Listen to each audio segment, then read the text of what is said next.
ẹ jọ̀ọ́ ẹ bá wa sọ fún dadi Adeboye o àgbàwẹ̀ with all due respect sir àgbàwẹ̀ tẹ́ bá fẹ́ gbàwẹ̀ ẹ dá àwẹ̀ yín gbà this time around àwẹ̀ náà la gbàgbàgbà tá fi yan Buhari so kí what's now the point of the àwẹ̀ àgbàwẹ̀ ẹni school sir àṣọ lórí ìjọ ṣé àwọn tálákà ló ń lọ skul náà ṣe báwọn olówó ló ṣì ń lọ skul náà ẹ mọ̀mọ́ tó bá ti dìgbà àwẹ̀ ẹ bọ́ síta pé káwá máa gbàwẹ̀ àgbàwẹ̀ ẹ dáwẹ̀ yín gbà ẹ sà ẹ̀yin àtàwọn fámìlì yín ẹ gbàwẹ̀ yín àgbàwẹ̀ ẹ fẹ́ sọ̀rọ̀ tó ń sìn ẹ ní àwọn Christian òun ló ń fa ìṣòro Nàìjíríà how come báwo ni Christian ṣe jẹ́ ìṣòro Nàìjíríà báwo ló ṣe jẹ́ àwọn Christian ló ń fa ìṣòro Nàìjíríà tẹ́ bá wo population Nàìjíríà mélòó ni Christian nínú wa cause I don't understand ẹ wá bọ́ síta ẹni torí ti kẹ́ lè sọ pé ká gbàwẹ̀ o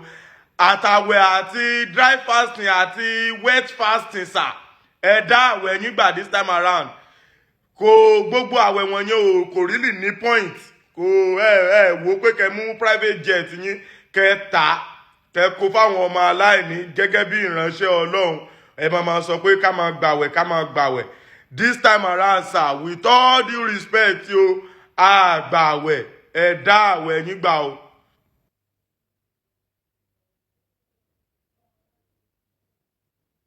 Hello, mo kí wa gbogbo ibikíbi tẹ́ bá wà tẹ́tí ń gbọ́ àbí tẹ́tí ń wò mí orúkọ tí mi ò yí padà Yèyé Dára Global Yèyé Dára ọmọlúwàbí mo ni mò ń jẹ́ òun lẹ ti gbọ́ yẹn o ẹ bá mi pé bàbá wa Daddy G.O. Adeboye RCCG Redeem à ń fi àsìkò yìí bẹ̀yìn lẹ́ẹ̀kan sí ọ̀run fi mẹ́sẹ̀jì rán yín sí àwọn ọmọ Yorùbá àti sí gbogbo orílẹ̀-èdè ṣùgbọ́n ẹ̀ ń páyà àwọn ènìyàn ẹ̀ ń páyà ìjọba Nàìjíríà ṣé ìbẹ̀rù tènìyàn lẹ́ ó bà ní dádì mi Adébóyè àbí ti Ọlọ́run tó gbéṣẹ́ fún yín even pẹ̀lú ibi tí ọjọ́ orí yín dé lónìí ní àárò wípé ó yẹ ká ẹ máa fi ọ̀rọ̀ sí abẹ́ àwọn sọmọ́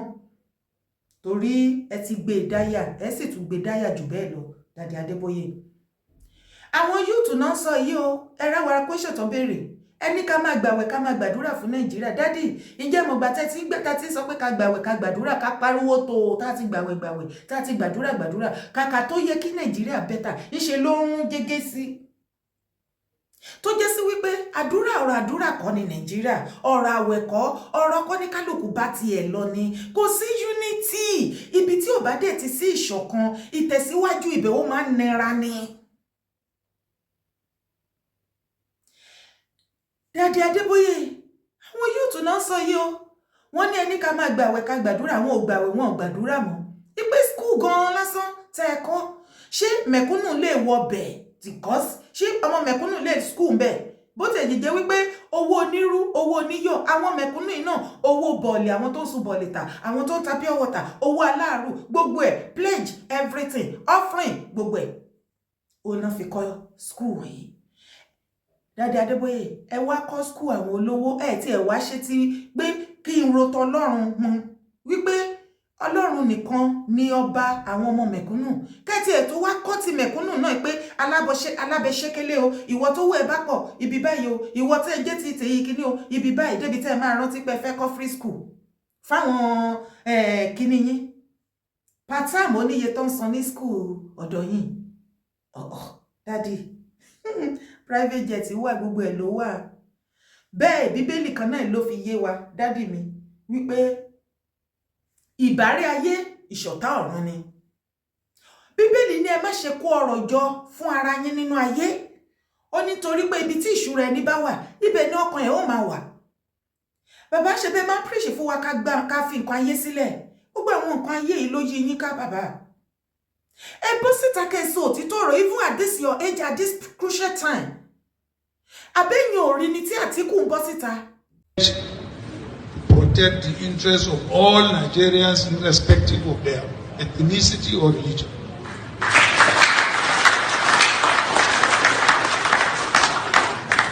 You can trust me and go to bed. So I want to thank you very much for giving me this opportunity. It's a wonderful opportunity. I don't think I have addressed a Christian congregation like this.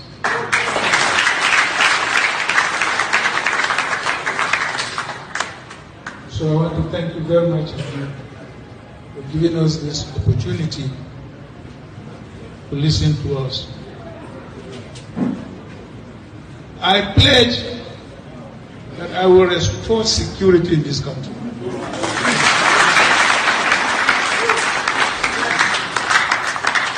I swear to Almighty God, I will do it.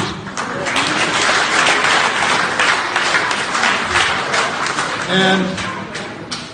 I can do it. Sure. All what you need to do is have a leadership that has the capacity to do it. And I have the capacity to do it.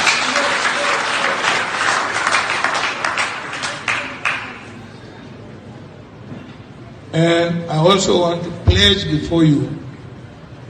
that there will be fairness in representation in every aspect of governance.